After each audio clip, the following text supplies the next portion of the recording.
how has, potentially communication and strategy sharing across sectors informed a response for potentially the second wave, or potentially, the forthcoming public health crises based on this first wave experience, was the learning experience, so to speak? Good, wonderful question. Yes, I think, Straight into the deep end. yes, the first wave was very interesting moment because most of us believed that would be something very short, right? So in the beginning, we got very excited. We got very excited to see, oh, that's time for digital transformation be pushed. And we did a lot of advancing around the world, including government and the private sector, sure. But some major steps had not been put forward because the very old, obsolete mindset was in what I believe in the most of people, was something that kept people, that avoid people to go further. And in this regard, what I saw was, okay, let's do just the urgent issues. What's the basic need we need to keep running, the very basic things, right? Because in a few weeks, 2 months maximum, we're gonna be back again, and that's it. And a lot of potential major change didn't have occurred actually, because people had this actually this very obsolete mindset. So, but that changed, right? That was in the beginning, that was in the 2-3 months, and then at least in Brazil and other countries that we in US as well, those countries where the problem is still more complex and chronic that we thought would be. So people now start to think in a second way how to implement a more strategic and sustainable digital transformation processes. And because in the beginning, there wasn't mostly, in my opinion, a digital transformation issue that we had. We have just digitalized our lives, right? Including the bureaucracy that we had before. We just transformed this bureaucracy into digital forms, for example, digital forms, digital reports, and digital meetings. But I do believe, I'm still optimist, that now we have conditions to go further strongly, to seek a more transformational changes in terms of implementing a new vision of doing things, right? That's not really related to digital issues, right? To think different, to do the things different with more innovation, with less work, more efficiency. It's not necessarily related to digital. It's something that we need to think independently of the digital. Of course, what we live in now is that it has been a wonderful experience to be skilled with a lot of digital tools that I didn't know that. So now I feel myself more confident to use those tools, to combine a toolkit and to do a lot of things. So considering this this fast track skill training that we had, that it's some of the best that we have been in this first wave, and that is going to be a very important leverage to go further with implementing more substantial transformation, digital transformation, and of course reducing costs. The other thing is we really so the first thing is we are not we're not uh, uh, we're not feared about the potential of digital things because we have tried, we need to do that, we did, and we kept the things running. The second thing is we have more skills about using these tools, right?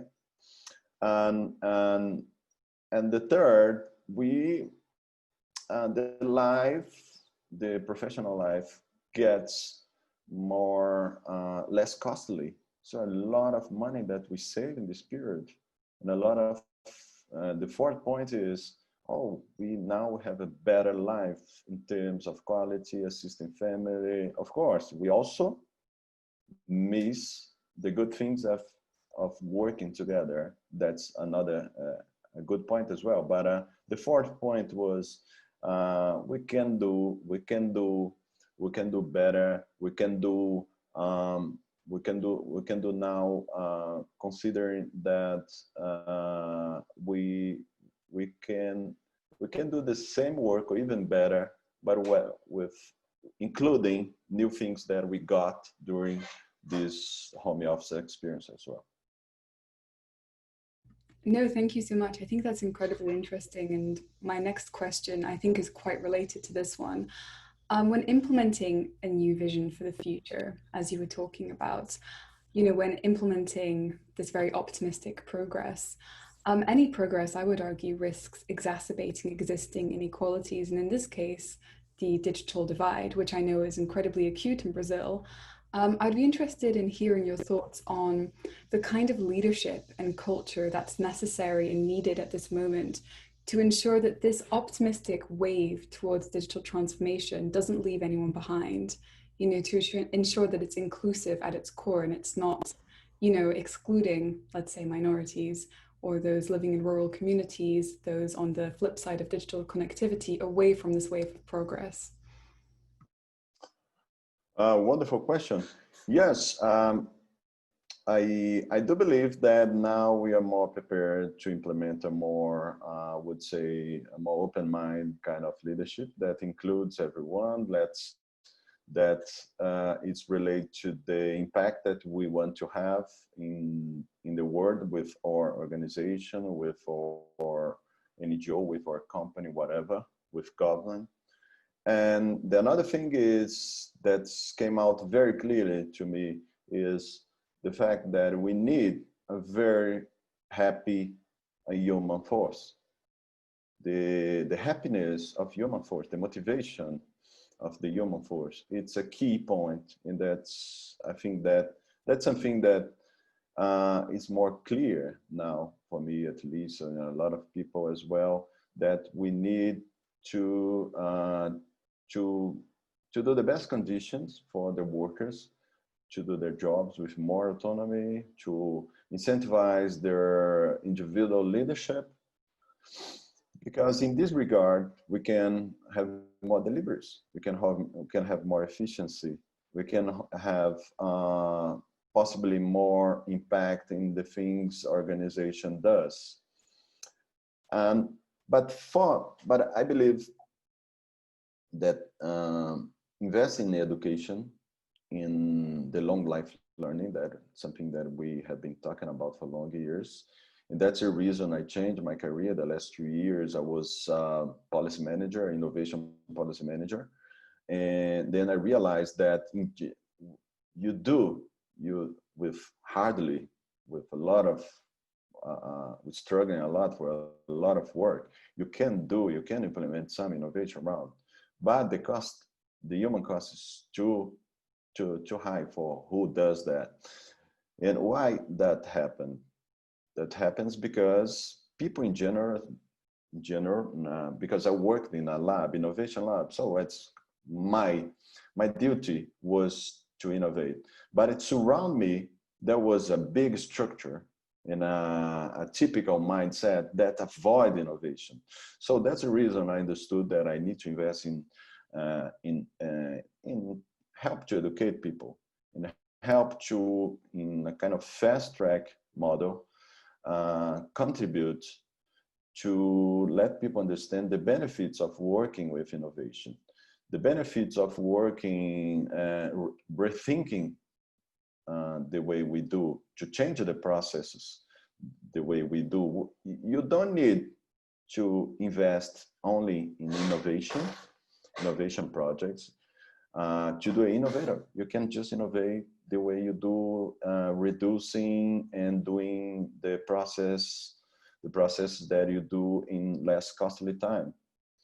And if you have an innovation mindset, you can do that. So, but people need to understand that you don't need to have an MBA in innovation to be an innovator, or to innovate in a very simple scale in your day-to-day work. And you can do that. So I do believe that education, and answer your question, education is a key point. And there are a lot of ways of education, of put this forward, education in terms of innovation, prepare the workers for everyone. So in my case, in the government, the public manager, the politicians, to do their job with this innovation mindset. And including formal and non-formal education, no programs, including, for example, open a channel in YouTube, for example, and sharing the content. So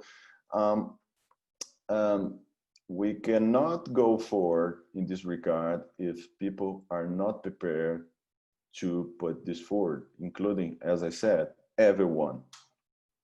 So that's, I believe that every kind of worker, every kind of profession must invest part of your daytime in capacity building, in skilling in herself. And that's one point. To implement this innovation mindset, to understand that a lot of very simple tools that you can use, adapt, and implement quickly in your work. You don't need to expert. You don't need to be the most creative person in the world. You don't need to be inventor. You don't need to be an IT specialist, right? There are a lot of myth around innovation.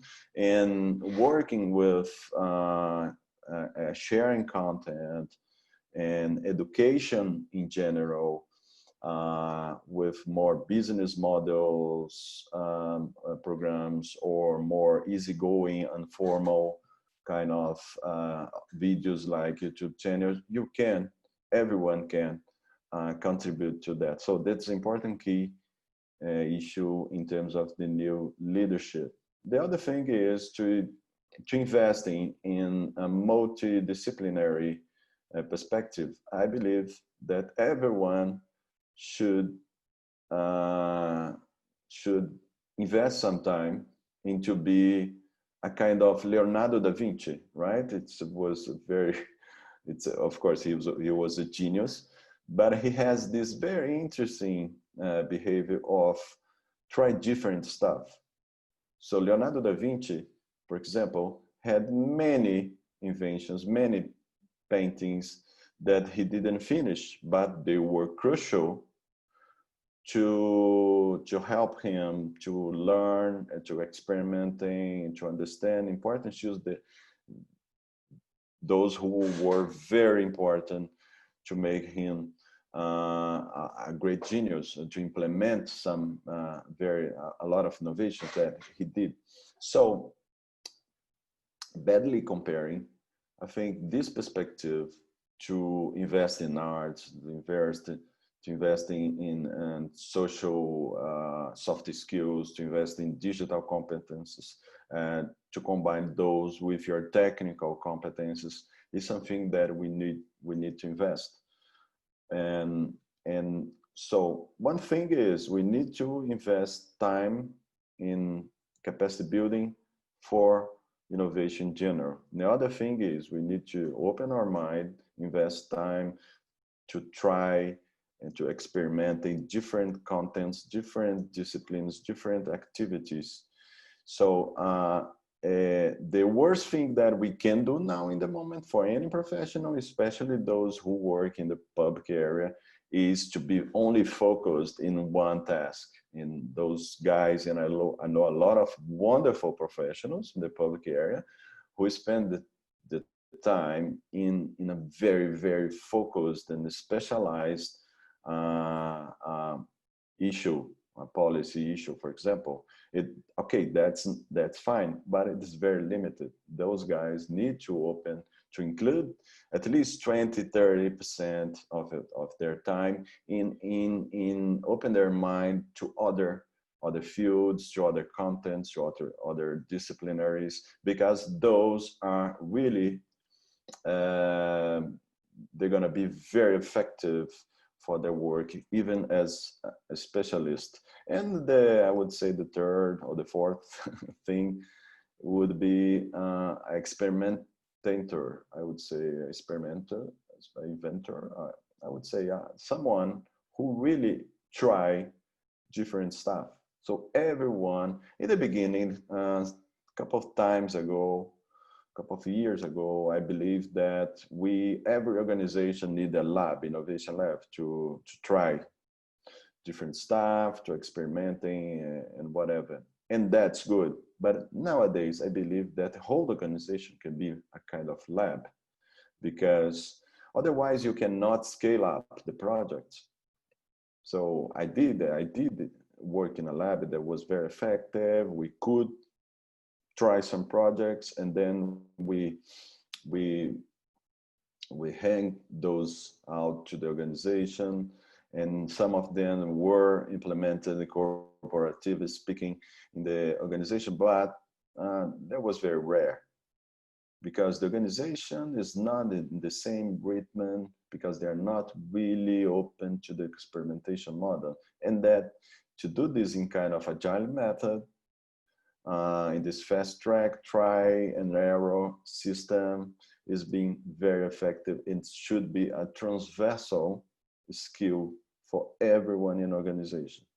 And considering that, I do believe in the future organizations, it's a part of the leadership. That's something that I believe I'm trying to target your question, is to incentivize this kind of behavior, not only for the smart guys in a lab or the IT sector, but for everyone. Everyone must at least experimenting to change the process that he's usually, he works in 3-4 years, for example. Can you reduce in 20-30% of the steps of the process that you are used to work? That will be something that everyone should do in the future. Sorry for this long answer.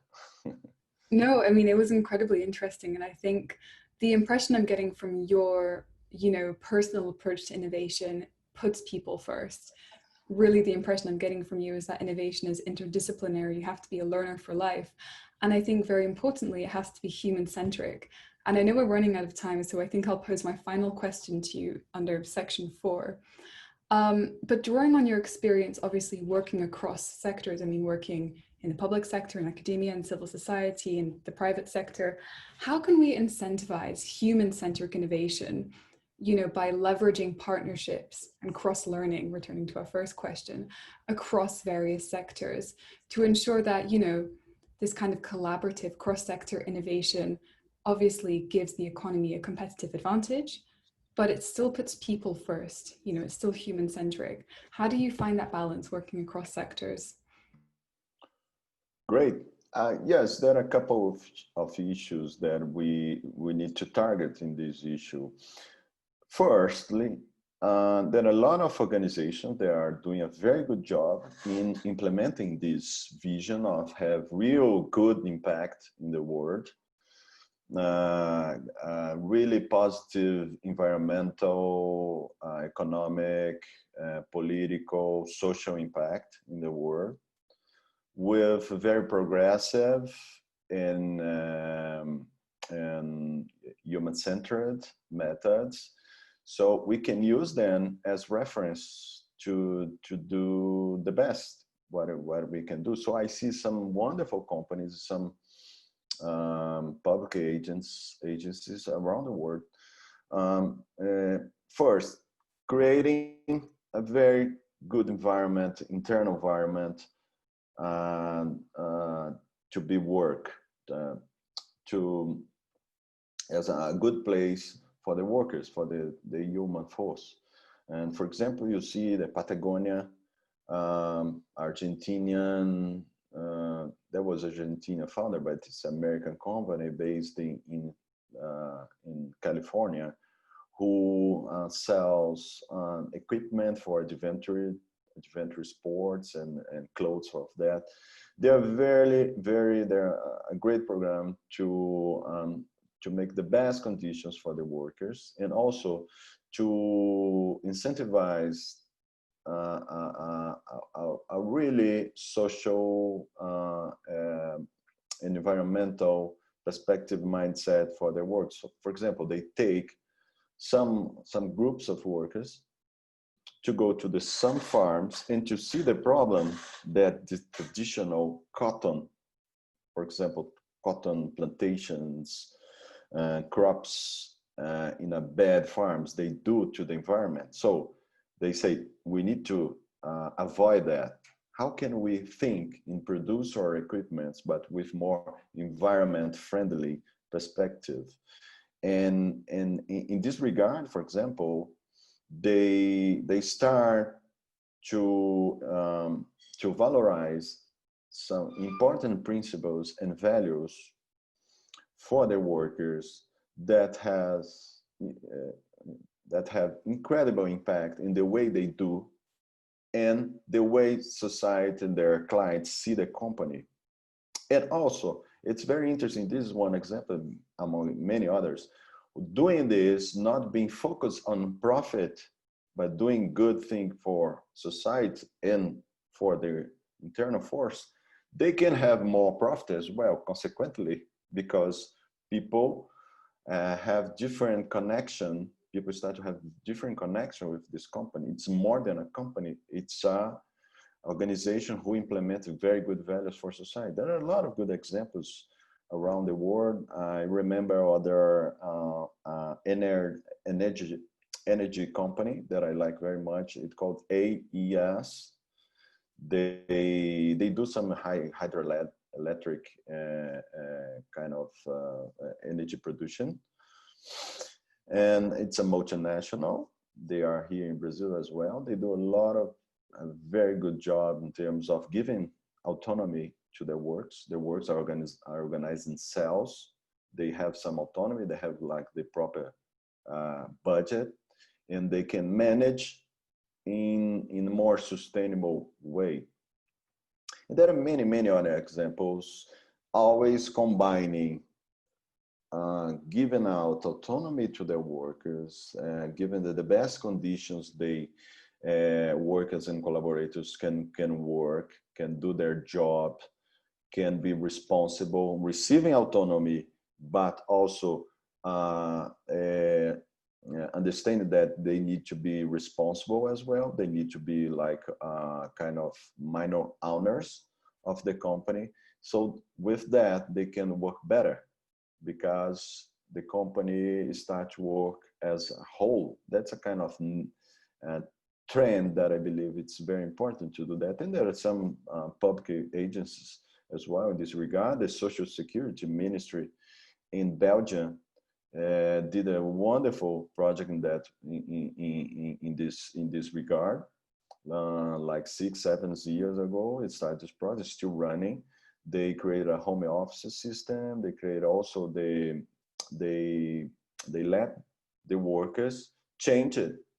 The workplaces in a very customized way. For example, the IT sector can organize their offices the way they want, but the administrative offices, they can organize in different ways. So they understood that people are different, and people like include more art, for example, and paintings and this kind of furniture organizations in their offices, combined with home office. So with that, they have like 94% of their workers working very happy, and this consequently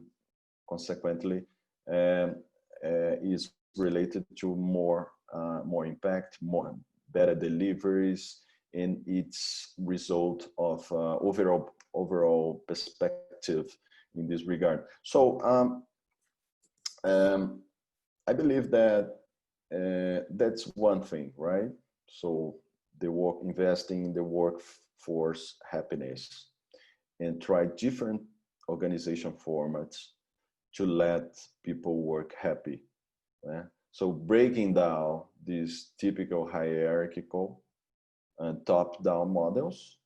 With that, people can work better and can people work fast, because and there are a lot of companies in China and Spotify. It's also another example of this. People are organizing cells, and they have a great freedom to do their job, and they consequently, some of them, they deliver better. But another thing is, I do believe, and that's the last point, I do believe individuals in general, professionals in general, individually speaking, they can and they do. They must, for example, they should share their content, share their knowledge, their experience in networks, in social media, whatever, or more closed networks, because I believe this is a very important thing, a very important skill that you develop doing that, because also you can contribute to a major, to society in general, not only with your organization. You can have more impact in terms of, I work for the world, I work for my community, I work for my state, I work for the world in general. So you can contribute to help people with sharing, for example, your experiences, the problems you're dealing with, of course, with a set of principles that I believe you can do that, protecting you with any problem with your organization, but you can do that. And doing that, you connect to a lot of people that can help you with your work. And then you go to another level of professional, a professional that working in network. And as you know, work in a network, you must share, you must collaborate with other projects. Then when you need, people can collaborate with you as well. And doing that, you just create an active, a very important active, an asset that's wonderful for you, that transcend your position in your organization, but also it's also good for you as a professional of your organization, because you can bring down a lot of good ideas and people to work and to help you in your work, in your organization as well. So I really did this in last 10, 12 years in my career. And that was very fruitful for everyone, for society in general, for myself, and for the organization where I'm working from.